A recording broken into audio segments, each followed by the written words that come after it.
अस्सलामुअलैकुम। साक्षी खबर में आपका इस्तकबाल है। आज 23 शाबान है। सुर्खियों से पहले सुनते हैं हदीस शरीफ।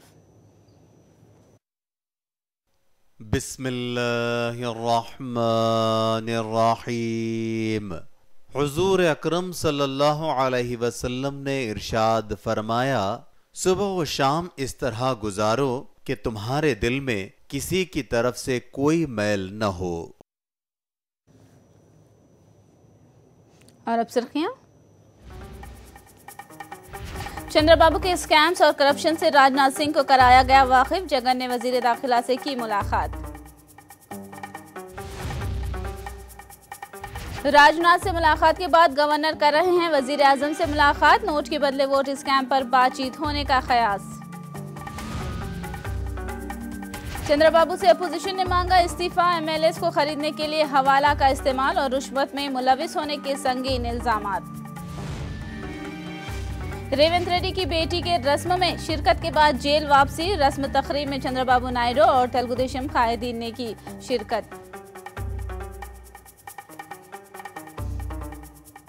और अब तक कांग्रेस पार्टी के सदर जगन मोहन रेड्डी आज दिल्ली में मरकजी वज़रा से मुलाकात कर रहे हैं। जगन मोहन रेड्डी ने मरकजी वजीर दाखिला राजनाथ सिंह से मुलाकात की और उनके साथ नोट के बदले वोट स्कैम के मौजू पर बातचीत की। जगन मरकजी वजीर फाइनेंस अरुण जेटली से भी मुलाकात कर रहे हैं। जगन ने इससे पहले रेलवे के वजीर सुरेश प्रभु और सदर जमहूरिया प्रणब मुखर्जी से भी मुलाकात कर चुके हैं। जगन का मरकज से मुतालबा है कि नोट के बदले वोट स्कैम में मुलविस चंद्रबाबू नायडू को मुलजिम नंबर 1 बनाया जाए, क्योंकि चंद्रबाबू नायडू ने एमएलए स्टीफनसन से फोन पर बात की और उसका ऑडियो सबूत भी मंजर-ए-आम पर आया है। जगन ने कहा है कि चंद्रबाबू नायडू आंध्र प्रदेश में इस स्कैम से हासिल की गई रकम को तेलंगाना के एमएलसी इंतखाबात में एमएलएस को खरीदने के लिए इस्तेमाल कर रहे हैं। जगन ने मरकज से एपी के वजीर आला के खिलाफ कार्रवाई करने की मांग की है। ఒక ముఖ్యమంత్రి తాను తీసుకున్న లంచాలను విచ్చలవిడిగా ఖర్చు పెడుతూ లంచం ఇస్తూ దొరికిపోయిన పరిస్థితి, అటువంటి పరిస్థితిని చంద్రబాబు నాయుడు గారు పక్కదారి పట్టించేందుకు రెండు రాష్ట్రాల మధ్య వివాదం కింద దీన్ని సృష్టించే కార్యక్రమం ఏదైతే చేస్తూ ఉన్నాడో అది సుదీర్ఘంగా ఎక్స్ప్లెయిన్ చేయడం జరిగింది. సాక్షాత్తు ఒక ముఖ్యమంత్రి డబ్బులు ఇస్తూ పట్టుబడితే తాను లంచాలుగా సేకరించిన డబ్బును తీసుకున్న డబ్బును అన్అకౌంటెడ్ ఫర్ మనీని ఇన్ని వందల కోట్ల రూపాయలతో ముడిపడి ఉన్న అమౌంట్ను లంచాలు ఇస్తూ పట్టుబడితే ముఖ్యమంత్రి గారి మీద ఎందుకు కేసు పెట్టడం లేదు? ఆడియో రికార్డింగ్స్, వీడియో రికార్డింగ్స్ రెండూ ఉన్నప్పటికీ ఈ రకంగా కేవలం చంద్రబాబు నాయుడు గారు ముఖ్యమంత్రి కాబట్టి ఆయన వదిలేయడం ఎంత మటుకు ధర్మం? అదే సామాన్యుడు చేసిందంటే ఇదే మాదిరిగా వదిలిపెట్టిందిరా? సామాన్యుడికి ఒక న్యాయము, ముఖ్యమంత్రికి అయితే మరో న్యాయం అన్నది ఎంతవరకు ధర్మం? కాబట్టి ఖచ్చితంగా చంద్రబాబు నాయుడు గారి మీద చర్య తీసుకోవాలి. చంద్రబాబు నాయుడు గారిని ఖచ్చితంగా A1గా బుక్ చేయాలి అని చెప్పి గట్టిగా హోమ్ మినిస్టర్ గారిని అడగడం జరిగింది. रियासत की तकसीम का 1 साल मुकम्मल होने पर दिल्ली कायदीन से मुलाकात के लिए आने का दावा करने वाले गवर्नर नरसिम्हन ने सदर जमहूरिया से मुलाकात की। सदर जमहूरिया से उन्होंने क्या बात की, इस बात का ऐलान नहीं किया गया। वहीं दूसरी जानिब गवर्नर ने वजीर दाखिला राजनाथ सिंह से मुलाकात करके नोट के बदले वोट मामले पर रिपोर्ट पेश करने की इतला है। काबिल गौर है कि जब गवर्नर नरसिम्हन राजनाथ सिंह से मुलाकात कर रहे थे तो उसी वक्त चंद्रबाबू नायडू मरकजी वजारत दाखिला के पास पहुंचे। गवर्नर के जाने तक चंद्रबाबू नायडू इंतजार करते रहे।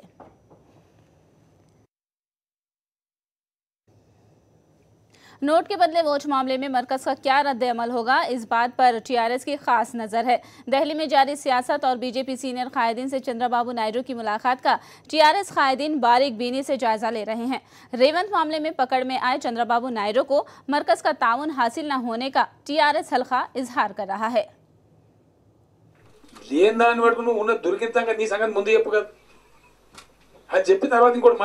మాధవరం కృష్ణ స్టేట్మెంట్ ఇస్తావా? నీ అంత నువ్వు పోలీస్ సరెండర్ అవుతావా? నీ సంగతి ఫస్ట్ చెప్పు. ఇక మాధవరం కృష్ణారావు, గోకవరం కృష్ణారావు తర్వాత మాట్లాడదాం. ముఖ్యమంత్రి గారు, అరే నువ్వు కూడా చెప్పాలి కదా. నువ్వు వైఎస్ఆర్సీపీ అంటుంది ప్రలోభ పెడుతున్నావు అని. అక్కడ నువ్వు కూడా చెప్పాలి కదా. నేను ఇప్పుడు ఏమంటున్నా అంటే అరిసి గాయ చేసి పెడబొబ్బలు పెట్టుకొని దేశం ముందు మరింత పరువు తీసుకోవడం తప్ప చంద్రబాబు నాయుడు సాధించేదేమి లేదు. కేంద్ర ప్రభుత్వం కూడా ఈ దొంగకు సపోర్ట్ చేస్తారని నేను అనుకోవడం లేదు. नोट के बदले वोट मामले के असल सरगना चंद्रबाबू नायडू वजारत आला के ओहदे से इस्तीफा दे दें। वाईएसआर कांग्रेस के जनरल सेक्रेटरी विजय साई रेड्डी ने यह मुतालबा किया है। उन्होंने तेलुगुदेशम हुकूमत पर इल्जाम लगाया कि मुख्तलिफ प्रोजेक्टों में रिश्वत सितानी के जरिए कमाई गई दौलत को बदउनवानियों के लिए इस्तेमाल किया जा रहा है। विजय साई रेड्डी ने कर्नूल में पार्टी ऑफिस का इफ्तिताह किया।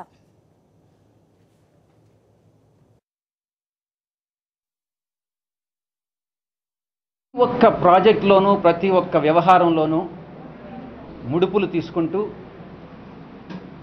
ఈ లంచం తీసుకున్నటువంటి ఈ డబ్బుని హవాలా ద్వారా విదేశాలకు తరలించడం, కొంత భాగాన్ని గతంలో బయటపడినట్టుగా 2-3 రోజుల కిందట బయటపడినటువంటి ఎమ్మెల్యేల కొనుగోలు విషయంలో ఉపయోగించినట్టుగా మనకు తెలుస్తుంది. ఇంతటి అవినీతి ప్రభుత్వం, ఇంతటి ప్రజా వ్యతిరేక విధానాలు అనుసరిస్తున్నటువంటి ప్రభుత్వం ఇంకా కొనసాగాల అన్నటువంటిది $1 మిలియన్ ప్రశ్న. తప్పకుండా ఈ అవినీతి ప్రభుత్వం ఏదైతే మన దేశంలో ఉన్నటువంటి ప్రజాస్వామ్య వ్యవస్థను బలహీనపరిచేటటువంటి చర్యలకు ఎమ్మెల్యేల కొనుగోలు ద్వారా శాసన వ్యవస్థనే దెబ్బతీసే రకంగా వ్యవహరించినటువంటి ఈ చంద్రబాబు నాయుడు గారు తప్పకుండా రాజీనామా చేసి ఎవరైతే రాష్ట్ర ప్రజలకు సుపరిపాలన అందించగలరో వారికే పగ్గాలు ఇవ్వాలన్నటువంటిది మా పార్టీ యొక్క అభిమతం. सीपीआई ने भी चंद्रबाबू नायडू से इस्तीफा मांगा है। सीपीआई के सीनियर कायद सी वेंकट रेड्डी ने कहा कि एपी के वजीर आला चंद्रबाबू नायडू संगीन इल्जामात का सामना कर रहे हैं, ऐसे में उन्हें ओहदे से इस्तीफा दे देना चाहिए। ఇలాంటి పరిస్థితుల్లో ఆయన చుట్టూ కారుమప్పులు కమ్ముకున్నట్టుగా విమర్శన వర్షం కొనసాగుతాం. ఇలాంటి నేపథ్యంలో ఆయన ఎన్ని పద్ధతులలో ఆలోచించినా లేదా ఎన్ని రకాలుగా తిప్పి మాట్లాడినా పక్కన పద్ధతులలో ఆలోచించినా ఆయన రాజీనామా పెట్టడమే మార్గం, ప్రత్యామ్నాయం తప్ప వేరే మార్గం. రాజీనామా పెట్టి ఆయన నైతికత నిరూపించుకోవాలి. नोट के बदले वोट स्कैम में मरकज की जानिब से चंद्रबाबू नायडू को मौक़िफ़ रद्द-ए-अमल नहीं मिल रहा है। अगर हालात चंद्रबाबू नायडू को इस्तीफा देने के लिए मजबूर करते हैं तो सवाल ये पैदा होता है कि बाबू का जानशीन कौन होगा। सियासी हलकों में ये सवाल गश कर रहा है कि चंद्रबाबू मुस्तफ़ी होते हैं तो पार्टी कैसा जानशीन मुंतखब करेगी। नए इम्कानी चीफ मिनिस्टर के लिए कई नाम सामने आ रहे हैं, जिनमें वाई रामकृष्णुडू, एंजना राजप्पा और कोडेला शिवा प्रसाद। जराए के मुताबिक लोकेश का नाम भी ज़ेरे गौर है, ताहम उनकी तजुर्बेकारी और उम्र की वजह से वो मजबूत दावेदार नहीं हैं। इम्कानी सीएम के ओहदे के लिए चंद्रबाबू के बिरादर निस्बती बालाकृष्ण का नाम मजबूत दावेदार के तौर पर पेश किया जा रहा है और ये भी कहा जा रहा है कि बालाकृष्ण का नाम खुद चंद्रबाबू नायडू ने पेश किया है। दिलचस्प बात यह है कि बालाकृष्ण ने कल अपनी सालगिरह के मौके पर सेक्रेटरीट में बाज़ वुज़रा, अरकान असेंबली और तेलुगुदेशम कायदीन से बातचीत भी की है। जिन वुज़रा ने मुलाकात की उनमें आर किशोर बाबू, पी रघुनाथ रेड्डी और अच्चन नायडू शामिल हैं। ఉన్నాయి లెఫ్ట్ వింగ్ ఎక్స్ట్రీమిస్ట్ ఇన్ఫెక్టెడ్ ఇవన్నీ ఉన్నాయి. మా అనంతపురం జిల్లా దాని కింద దాంట్లో ఎలిజిబిలిటీ ఉంది. సో కాబట్టి అక్కడి నుంచి నిధులు ఏమేమి మనం తీసుకురాగలుగుతాం ఆ ప్రాంతానికి దాని గురించి మాట్లాడుకున్నాం. అలాగే మా ఎమ్మెల్సీ ఎలక్షన్ కూడా ఉంది కదా మాకు. సో దాని గురించి కూడా రేపు 13 కదా. నమస్కారం లింగారెడ్డి గారు, 13న ఆయన నామినేషన్ వేస్తున్నారు. దానికి కూడా అందరం మా కూర్చొని మాట్లాడుకున్నాం. नोट के बदले वोट मामला मंजर-ए-आम पर आने के बाद चंद्रबाबू नायडू को हर एक पर शुबा होने लगा है। पार्टी कायदीन पर शुबहात का इजहार करने वाले बाबू अब उनके घर में काम करने वालों पर शक करने की खबर है। खबरें हैं कि उनके घर में काम करने वाले तमाम मुलाजिमीन को बाबू बर्खास्त कर रहे हैं। बाबू ने पहले ही अपने सिक्योरिटी अमले को तब्दील कर दिया है। जिन अफराद को बर्खास्त कर दिया है उनमें कार ड्राइवर भी शामिल है। चंद अफराद तकरीबन 20 साल से बाबू के घर में काम कर रहे हैं। बातें अफशा होने के शुबा में तमाम को बर्खास्त किए जाने की खबर है। दूसरी जानिब बाबू के शुबहात पर मुलाजमीन ने तशवीश का इजहार किया है। मुलाजमीन में एहसास है कि बाबू किसी और की गलती की सज़ा गरीब मुलाजमीन को दे रहे हैं। नोट के बदले वोट स्कैम में चंद्रबाबू नायडू के स्कैम पर चंद्रबाबू नायडू के बयानात पर तेलंगाना के वजीर टी श्रीनिवास यादव ने एतराज़ किया है। श्रीनिवास यादव ने कहा कि बाबू बौखलाहट का शिकार होकर मीडिया के नुमाइंदों के खिलाफ नाजेबा जुबान इस्तेमाल कर रहे हैं और स्कैम का मौजू बदलकर इसे दोनों रियासतों में टकराव की सूरत हाल के तौर पर पेश कर रहे हैं। సిల్లీగా మాట్లాడుతుంటే ఇక్కడ ప్రభుత్వం ఏది, ఢిల్లీ రాష్ట్ర ప్రభుత్వం ఉంది. అక్కడ ఒక కేంద్ర మంత్రి ఇంటికి పోతారా, ఈ ప్రభుత్వం దగ్గరికి పోతారా అంటే తప్పు చేస్తే ఎవరింటికన్నా వెళ్తారా అనేది అందరికీ తెలుసు కదా, చట్టంలో ఉంది అది మాట్లాడుతూ ప్రెస్ వాళ్ళు ఏదో అడిగితే నీకు సిగ్గులేదా మాట్లాడనీకి? ఇప్పుడు అతను ఒక పత్రికలో పనిచేస్తుంది. ఏ పత్రికలు ఎవరు పనిచేసినా కానీ ఈయన ఇప్పుడు సిగ్గుపడాలి. నువ్వు చేసిన తప్పుకు సిగ్గుపడాలి నువ్వు. రెండోది ఏంటంటే రెండు రాష్ట్రాల యుద్ధమా ఇది? నీటి యుద్ధమా ఏమన్నా? అసలు అంటే అంత అమాయకంగా తెలుగు ప్రజలు మీకు కనిపిస్తుండ్రా? హైదరాబాద్లోనంట ఇల్లు కూల్చేస్తారు అంటాడు, ల్యాండ్ ఆర్డర్ లేదంటాడు. ఎక్కడనన్నా ఒక్క ఇన్సిడెంటు సెక్రటరేట్లో ఇద్దరం ప్రభుత్వం నడిపిస్తున్నాం అక్కడనే. नोट के बदले वोट मामले में अहम मुलजिम रेवंत रेड्डी की बेटी की रस्म मंगनी शानदार पैमाने पर अंजाम पाई। मादापुर एन कन्वेंशन में मुनाकिदा इस तकरीब में रेवंत रेड्डी की बेटी नैमिषा रेड्डी की मंगनी सत्यनारायण रेड्डी से अंजाम पाई। रस्म मंगनी तकरीब में एपी के वज़ीर आला चंद्रबाबू नायडू वो एपी से मुताल्लिक़ वुज़रा और तेलुगु देशम कायदीन के अलावा कांग्रेस लीडर दानम नागेंदर ने शिरकत की। आज सुबह 6 बजे रेवंत को चिल्लापल्ली जेल से उबूरी जमानत पर रिहा किया गया और अब से कुछ ही देर बाद शाम 6 बजे उन्हें वापस जेल भेज दिया जाएगा। फिलहाल लेंगे एक ब्रेक के बाद खबरों का सिलसिला जारी रहेगा।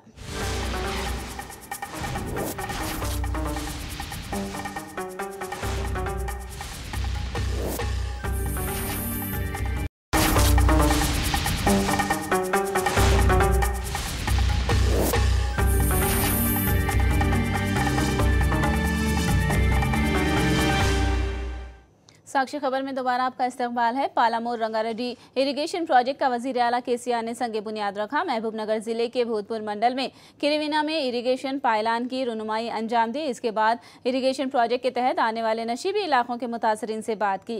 केसीआर ने प्रोजेक्ट को जंगी खतूत पर मुकम्मल करने का ऐलान किया। प्रोजेक्ट के तहत आने वाले नशीबी घरों के हर फर्द को एक नौकरी देने का तयक्कुन दिया। वुज़रा हरीश राव, जुपुली कृष्णा राव, MLA श्रीनिवास राव, जी बाला राजू के अलावा दीगर कायदीन इस तकरीब में शरीक हुए।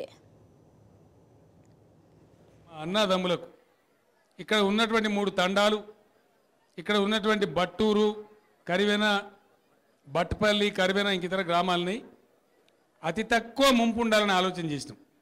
నేను మీ అందరికి ఒకటే హామీ ఇస్తా ఉన్నా, ఎక్కువ గ్రామాలు మునగకుండా ఇవి కూడా లేకుండా చూడాలని చాలా ప్రయత్నం చేసినాం. కానీ నీళ్ళ సామర్థ్యం తగ్గిపోతూ ఉండే. ఇంజనీర్లు అన్నారు నాతో, సార్ ఈ మాత్రం కూడా పోకుండా ప్రాజెక్టు కట్టలేము, సాధ్యం కాదు, చివరికి విద్యాసాగర్ అన్నారు వాళ్ళకు నువ్వు ఏం చేసుకుంటావో చేసుకో కానీ దీన్ని తగ్గించగని చెప్పినారు. ఈరోజు మీ అందరికీ బట్టుపల్లి కానీ కరివెన కానీ మన తండా సోదరులకు కానీ ఓన్లీ తండాలు కరివెన పోతలేదు. 3 తండాలు 2 గ్రామాలు పోతాయి అంతే, గ్రామాలు పోవు కదా, ఓన్లీ 3 తండాలే. 3 తండాలు మాత్రమే పోతున్నాయి. మీకు నేను ఒకటే మాట చెప్తా ఉన్నా, అందులో చాలామంది గిరిజనులు ఉన్నారు, బీసీలు ఉన్నారు, దళితులు కూడా ఉన్నారు, అగ్రవర్ణాల వాళ్ళు కూడా పేదలే ఉన్నారు. మీ అందరికి నేను ఒకటే మాట ఇస్తా ఉన్నా, మీకు ప్రతి ఇంటికి ఒక ఉద్యోగం ఇప్పించే బాధ్యత నేనే తీసుకుంటానని మనవి చేస్తా ఉన్నా. మీరేదో మేము తీసిరు గడ్డకు బారేసిన మమ్మల్ని పట్టించుకుంటలేరనే మాట రాదు. ఎందుకంటే ఇది ఆంధ్రప్రదేశ్ రాష్ట్రం కాదు, ఇలా సోయిగల్ల తెలంగాణ బిడ్డల తెలంగాణ రాష్ట్రం. ఇది మిమ్మల్ని కడుపులో పెట్టుకోవాలి. ఎన్ని లక్షల రూపాయలు పోయినా కంపెయిన్ చేసిన అవసరం లేదు. ప్రాజెక్టు పారేకాడ మాకు ఇంతే మోతాదులో భూమి కొనియమంటే కింది రైతుల కాళ్ళు మొక్కైనా సరే మీకు ఆ మోతాదులో భూమి కూడా కొనిస్తాం. అదేవిధంగా ఎన్ని లక్షల ఎకరమైనా సరే కొనిస్తాం. రెండవది ఉద్యోగాలు కూడా మీకు ఇమీడియట్గా వచ్చే ఏర్పాటు చేస్తాం. జిల్లా కలెక్టర్ గారికి ప్రత్యేకంగా చెప్పి ప్రత్యేకంగా రిక్రూట్మెంట్ చేసి ప్రాజెక్టు పని మొదలయ్యే వరకే మీకు సర్కార్ జీతం వచ్చే ఏర్పాటు కూడా చేస్తా అని చెప్పి నేను మొదలు చేస్తా ఉన్నా। कांग्रेस के सीनियर कायद मोहम्मद अली शब्बीर ने मुस्लिम रिजर्वेशन के मामले में केसीआर पर धोखा देने का इल्जाम लगाया है। मोहम्मद अली शब्बीर ने कहा कि केसीआर ने 12% रिजर्वेशन देने का जो वादा किया वो नाकाबिले अमल है और जो कमेटी बनाई गई है ये कारआमद नहीं है। 12% रिजर्वेशन नहीं होता और सुधीर कमेटी जो डाले हैं ये बकवास है, इसकी कोई लीगल सैंटिटी नहीं है। लिहाजा ये मुसलमानों को बेवकूफ बनाने के कामों के सिवाय और कुछ नहीं है। ये 12% रिजर्वेशन धोखा है और इसके बारे में 12% के बारे में भी कांग्रेस पार्टी बहुत जल्द हमारे मुस्लिम भाइयों के साथ और या आदिवासी ट्राइबल भाइयों के पास भी हम जाएंगे। नलगुंडा जिले में शर्मिला की पदयात्रा तीसरे दिन भी जारी है। नलगुंडा शहर के नामपल्ली मंडल में अस्तरबी के अफराद खानदान को पुरसा दिया। अस्तरबी के खानदान वालों ने शर्मिला का तहे दिल से इस्तकबाल किया। शर्मिला ने अस्तरबी के खानदान वालों के हालात दरियाफ्त किए और उन्हें हर तरह की मदद का तयक़ुन दिया। इससे पहले शर्मिला ने नरसिम्हा के खानदान वालों से मुलाकात करके पुरसा दिया था। वाज़ेह रहे कि शर्मिला वायसार के सदमे से हलाक होने वाले अफराद खानदान को पुरसा देने के लिए नलगुंडा जिले का दौरा कर रही हैं।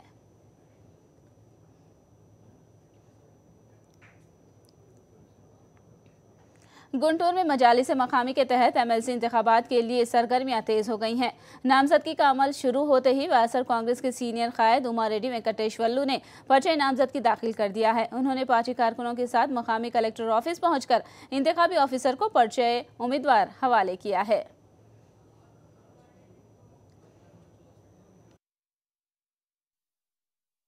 వైఎస్ఆర్ కాంగ్రెస్ పార్టీ తరఫున గుంటూరు జిల్లాలో లోకల్ అథారిటీ ఎమ్మెల్సీ స్థానానికి నన్ను నామినేషన్ వేయవలసిందిగా పార్టీ అధ్యక్షుల వారు ఆదేశించారు। మేమందరం కూడా ఆయనతో పాటుగా మన జిల్లాలో ఉన్నటువంటి శాసనసభ్యులు పెద్దలు రాంబాబు గారు, అప్పిరెడ్డి గారు ఉన్నటువంటి నాయకులందరూ కూడా ఈరోజు ఆయనతో పాటు తరలి రావడం జరిగింది। జిల్లాలో ఉన్నటువంటి వైఎస్ఆర్ కాంగ్రెస్ పార్టీ ఎంపీటీసీలు, జెడ్పీటీసీలు, మున్సిపల్ కౌన్సిలర్స్ అందరూ కూడా ఈరోజు వెంకటేశ్వర గారి నామినేషన్కి హాజరు కావడం జరిగింది। आइंदा साल से रियासतों को सन 2011 की मरदमशुमारी के मुताबिक हज कोटा अलॉट किया जाएगा। आज़मीन हज की दूसरी किस्त अदा करने की तारीख का 3-4 दिन में ऐलान होगा। इसके अलावा आज़मीन के लिए टीका अंदाजी कैंप भी अनकरीब लगाया जाएगा। दिल्ली में हज कमेटी के सालाना कॉन्फ्रेंस से लौटे एस.ए. शुकूर ने ये बात कही। इंस्टॉलमेंट की इंशाल्लाह ताला 3-4 दिनों में दूसरी किस्त की तारीख का भी सेंट्रल हज कमेटी की जानिब से ऐलान किया जाएगा। कुर्बानी के लिए इस मरतबा 469 रियाल मुख्तस किए गए हैं जो इस्लामिक डेवलपमेंट बैंक को पे करना होगा और इसके अलावा मदीना मुनव्वरा में खाने के लिए जुमला 152 रियाल मुख्तस किया गया है 8 दिन के खाने के लिए। तो ये पैसे भी उसी में से मिना किए जाएंगे। 152 रियाल जो 2200 रियाल जो 2100 रियाल जो जाने से क़ब्ल आज़मीन को दिए जाते हैं उसमें से 152 रियाल मदीना मुनव्वरा के खाने के भी मिना किए जाएंगे।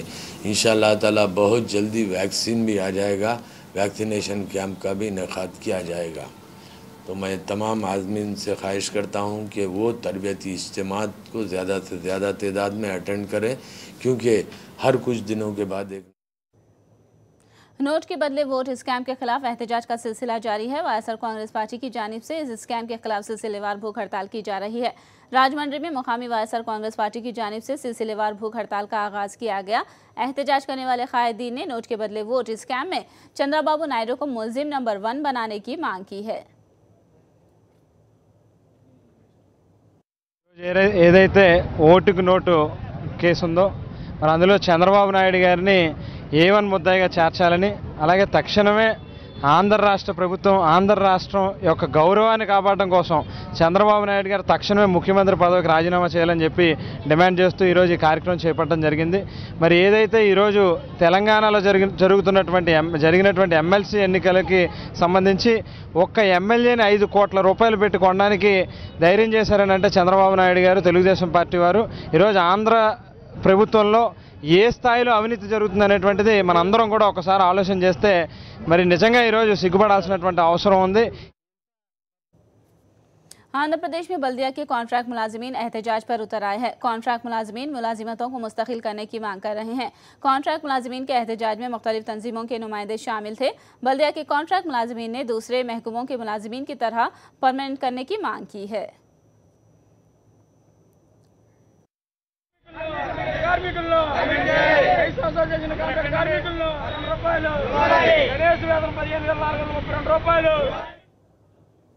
आंध्र प्रदेश में आंगनवाड़ी वर्कर्स भी एहतजाज पर उतर आए हैं। वायएसआर कड़पा जिले में आंगनवाड़ी वर्कर्स ने एहतजाज करते हुए तनख्वाहों में इजाफे की मांग की है। आंगनवाड़ी वर्कर्स ने एपी के वजीर आला चंद्रबाबू नायडू पर वादा खिलाफी का इल्जाम लगाया है। एहतजाजी अफराद का मानना है कि आंध्र प्रदेश को छोड़कर दूसरी रियासतों में आंगनवाड़ी वर्कर्स को मुनासिब तनख्वाहें मिल रही हैं, लेकिन चंद्रबाबू नायडू इंतखाबी वादा करने के बावजूद आंगनवाड़ी वर्कर्स की तनख्वाहों में इजाफा नहीं कर रहे हैं। కేసీఆర్ గారు గతంలో వచ్చే జీతాలపైన 4000, 2000 రూపాయలు పెంచారు. అంగన్వాడీ టీచర్స్కు 4000 రూపాయలు అదనంగా, ఆయాలకు 2200 రూపాయలు అదనంగా పెంచారు.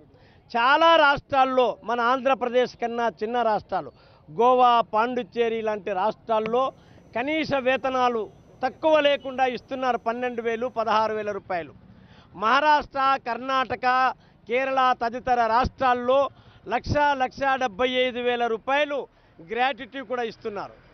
నిన్న ఈ రాష్ట్ర ప్రభుత్వం ఏదో ముష్టి విధిల్చినట్లు, కాకికి భిక్షం వేసినట్లుగా 50,000 రూపాయలు, 25,000 రూపాయలు గ్రాట్యుటీ కింద ఇస్తామని చెప్పేసి ప్రకటించారు. ఇది పూర్తిగా అసంబద్ధమైంది, అసహేతుకమైంది. దీన్ని విరమించుకొని 3 లక్షలకు తక్కువ లేకుండా నష్టపరిహారం ఇచ్చే పద్ధతుల్లో ప్రభుత్వం ఆలోచన చేయాలని డిమాండ్ చేస్తున్నాం. అంగన్వాడీ కార్మికులకు కూడా ఈరోజు పెరుగుతున్నటువంటి నిత్యావసర వస్తువుల ధరలతో పోలిస్తే కనీస వేతనం 15,000 రూపాయలు ఇవ్వాలి. आम आदमी पार्टी को एक और तनाज़े का सामना करना पड़ रहा है। आपके सीनियर कायद सोमनाथ भारती के खिलाफ खवातीन तंजीमों ने एहतजाज किया। सोमनाथ भारती पर अपनी बीवी को हरासा करने का इल्ज़ाम है। आज सोमनाथ जैसे ही दिल्ली के वज़ीर आला अरविंद केजरीवाल से मिलने आए खवातीन की तंजीमों ने सोमनाथ की कार के सामने धरना दिया और अपना एहतजाज दर्ज कराया। इस मौके पर पुलिस को मुदाखलत करनी पड़ी।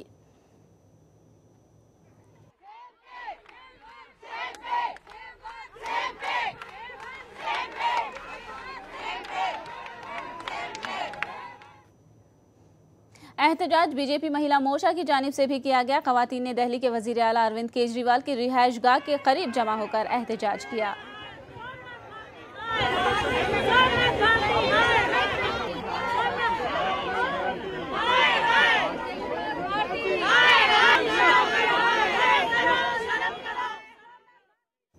आपके लीडर सोमनाथ भारती की जानिब से उनकी बीवी को हरासा करने का मामला कौमी कमीशन बराए खवातीन से रुजू किया गया। कमीशन ने सोमनाथ से वजाहत के लिए मोहलत दी और वजाहत न मिलने पर कार्रवाई की वार्निंग दी गई।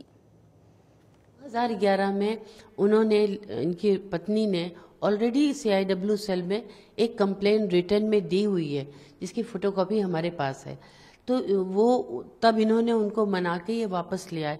उसके बाद से लगातार इन्होंने उनको मारना, पीटना, बच्चों को तंग करना। एक छोटा बच्चा है, 2 साल का बेटा है, 4 साल की बेटी है। और वो महिला जो एक पढ़ी लिखी महिला है और एक सिंगापुर बेस्ड कंपनी में जॉब करती हैं, तो इस तरह की महिला को तंग करना, उन्होंने कितनी हिम्मत की होगी जो वो निकल के बाहर आई हैं। तो उस महिला के ऊपर एलिगेशन लगाना, ये आम आदमी पार्टी का चरित्र है। सोमनाथ भारती जी पहले भी, आपको याद होगा कि खिड़की एक्सटेंशन में जब नाइजीरियंस औरतों के घर में घुस गए थे रात में, तो ये बिल्कुल बेसलेस है। और ये कहना कि मेरे ऊपर इल्ज़ाम लगा, उनके ऊपर कोई इल्ज़ाम क्यों लगाएगा? ये तो उनकी अपनी पत्नी है, वो तो रो के ये कह रही है कि मुझे अब छुटकारा दे दो। केरला के कोझिकोड इंटरनेशनल एयरपोर्ट में दोबारा सरगर्मियां शुरू हो गई हैं। चारशंबे की रात इस एयरपोर्ट में CISF जवानों और एयरपोर्ट अथॉरिटी के मुलाजिमीन में होने वाली झड़प में एक जवान हलाक और 3 दूसरे जख्मी हो गए थे। तलाशी को लेकर होने वाली बहस, फायरिंग और झड़प तक पहुंच गई। CISF जवानों ने एयरपोर्ट अथॉरिटी ऑफ इंडिया के मुलाजिमीन से तलाशी के लिए कहा, जिस पर तनाज़ा शुरू हुआ। CISF जवान से गन छीन कर फायरिंग करने की इत्तला है। इस वाक़े के बाद केरला पुलिस के ऑफिसरों को एयरपोर्ट के अहम मकामात पर तैनात किया गया है।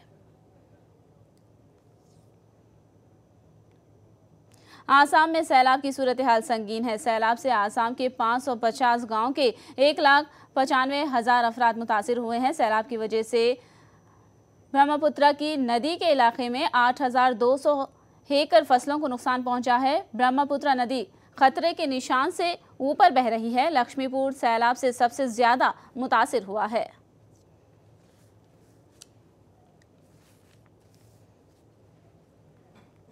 आखिर में सुर्खियां एक बार फिर। चंद्रबाबू के स्कैम्स और करप्शन से राजनाथ सिंह को कराया गया वाकिफ। जगन ने वजीर दाखिला से की मुलाकात। राजनाथ से मुलाकात के बाद गवर्नर कर रहे हैं वजीर आजम से मुलाकात। नोट के बदले वोट स्कैम पर बातचीत होने का कयास। चंद्रबाबू से अपोजिशन ने मांगा इस्तीफा। MLAs को खरीदने के लिए हवाला का इस्तेमाल और रुश्वत में मुलव्वस होने के संगीन इल्जामात। रेवंत रेड्डी की बेटी की रस्म में शिरकत के बाद जेल वापसी। रस्म तकरीब में चंद्रबाबू नायडू और तेलुगु देशम कायदीन ने की शिरकत। साक्षी खबर में फिलहाल इतना ही। साक्षी टीवी पर खबरों का सिलसिला जारी रहेगा।